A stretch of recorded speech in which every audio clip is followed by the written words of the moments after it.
Hey, how's it going? Well, to Newsnight, Friday 17th December 2021. Look from the papers. First up, New York Times. People waiting for a test as Omicron goes crazy in New York. Down here, Sleepy Joe giving the Medal of Honor to a soldier for killing loads of Taliban. Down here, story from Kentucky about a candle making factory. People asked why they didn't cancel the shifts last Friday when they knew the tornado was on the way. Tornado came and killed 6 people in the end at that factory. RIP. Beside that, the makers of OxyContin no longer shielded from lawsuits. Good stuff. Wall Street Journal, politics, interest rates. Wayward band of otters wreaks havoc in Singapore down the bottom. People remember that was on the front of the Star the other day. A British man was attacked by otters, thought he was going to die, had really horrific injuries.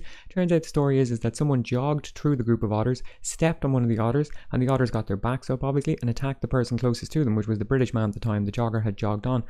Really horrific story. I think one thing we can learn from this story is that jogging should be illegal on public footpaths. You shouldn't be allowed to travel faster than walking speed. If you want to jog or you want to run on down the local football pitch. Alright, cheers. USA Today, look back at civil rights movement, Florida condo collapse, candle factory in Kentucky, Daily News, true crime, people are going to die. Yeah, that's a headline that's true every day of the year. New York Post, football, Alec Baldwin, National Post, kind of fear, fatigue, unease. Yeah, that wraps up my year pretty well.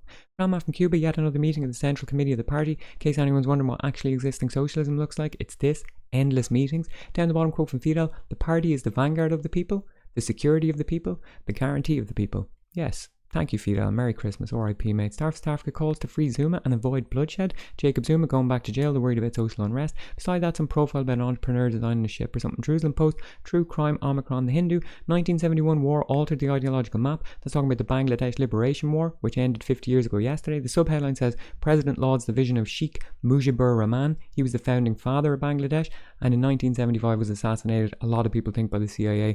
The Australian politics story there about some kids on a bouncy castle that got blown up in the air and they died. RIP. Global Times, Olaf Scholz in the German Bundestag, he said, we must orient our China policy towards the China that we find in reality. Yes, very pragmatic and sensible. Thank you, Olaf.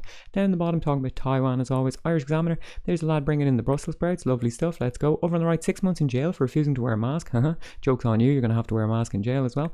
Irish Times, swimming, COVID restrictions coming back. Irish Daily Mail, restrictions coming back. Christmas. Me Too time for Mr. Big, about time. Irish Sun, football, politics, true crime. The Echo, true crime. Belfast Telegraph, Omicron, Christmas, football. The Herald, football, Omicron. Financial Times, France acts to stem Omicron. Yeah, they're just banning the Brits from coming. Good stuff. In the middle, inflation. Down here, something about McDonald's getting money back off the former CEO. The Guardian, Omicron, Boris not looking too happy. The Independent, 4 stories on top. Boris, France, COVID, Spider-Man.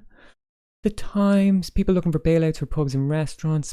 See how that goes. Daily Telegraph, there's Boris is present. It's a baby. Congratulations to mum and dad. Condolences to the babby.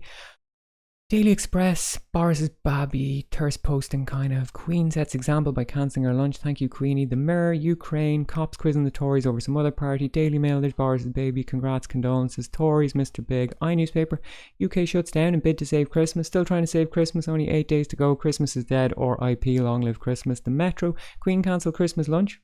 Thank you, Queenie, setting a good example. Maybe she could also set a good example by letting us know if she is paying the legal cost for her son, Prince Andrew, who's dealing with a legal case over his relationship to the paedophile billionaire financier Jeffrey Epstein, who did not kill himself. RIP. Daily Star, free £5 bet. Some story here asking a guy who played a cop on a TV show. He's coming out and saying, why aren't the real cops investigating Boris? Another day at the Star. I do like this imagery over here though. Le Grinch, Macron's Brits ban. Yes, thank you, Macron. Very rare to be on his side, but there you go. Well, that's it for the day and the week and also the year. This is the last scheduled episode of News Act for the year. Taking a bit of time off. The normal schedule will resume on the 12th of January. But don't fear, in the meantime, between now and New Year's Eve, there'll be a couple of bonus videos coming out. And then I'll be kicking off a series of live streams starting on New Year's Day 2022. So if you want to get notified of that, just hit like, subscribe, the notification bell, whatever it is, do it.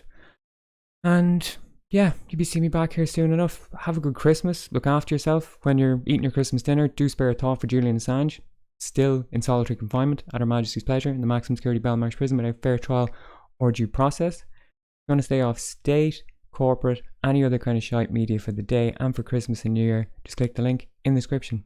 Alright, thanks. Good luck.